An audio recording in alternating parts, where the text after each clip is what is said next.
They're very aggressive. They're very sound. I think he has an answer for everything that you're doing. You know, you can tell that he's been in this scheme for a long time. He's been calling it for a long time, and he has the answers for everything that you're going to do. The thing I appreciate about him is his kids play with an edge. They do, and they're not going to be a bend don't break type of team. They're going to come after you, and they're going to come try to disrupt as much stuff as they possibly can. So you know, we have to be very on point with the little things, the attention to detail, and we've got to match their energy and match their enthusiasm. Is this first look at David Sills was the spring game? I mean, full-time receiver. I'm saying you had to have been pleased with what you saw then. What are you expecting out of him when the lights are on and this is his position? You know, I don't worry about him as much as the others because I've seen him do this in games. You know, I guess what was that 2015 season when he had. Yep. A few big-time catches throughout the course of that season in the Cactus Bowl and versus Baylor. So, I know the kid's been playing in big games before, so that's not a concern with me. But I'm actually interested to see, how long he can go.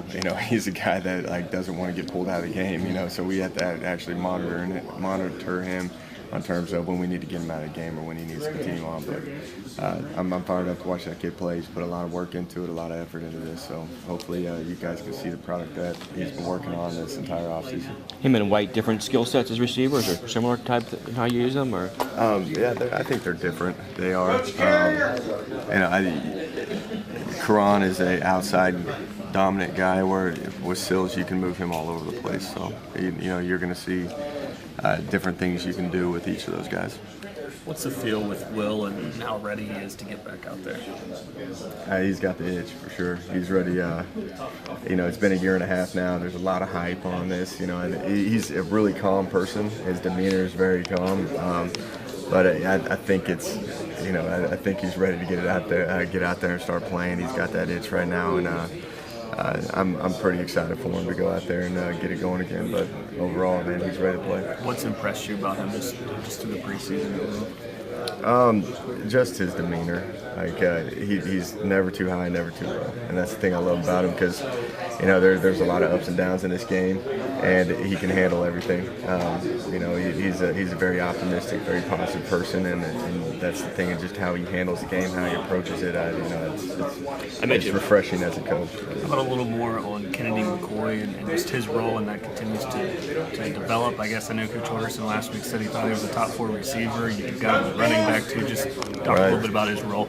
Yeah, definitely. Kennedy is, he's a unique player because he can do it all, and that's the thing, that you can put him out receiver, you can put him in the backfield.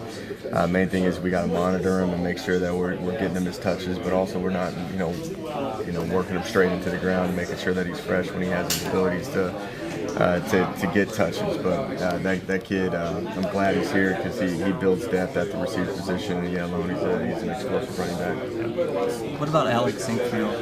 Is that a product of maybe Tevin and Kennedy going out to the slot, where Dean said he's going to dress? Yes, yeah, and that kid, every time we scrimmaged, anytime we did any live situations, he did a remarkable job. He's got a physicality to him. He's very intelligent, and I think the product that he's put out on the field over the past 3 weeks, he's deserving to get a shot to play in this game. So, Dana's full speed ahead on him on special teams, and I'm full go on him on offense as well.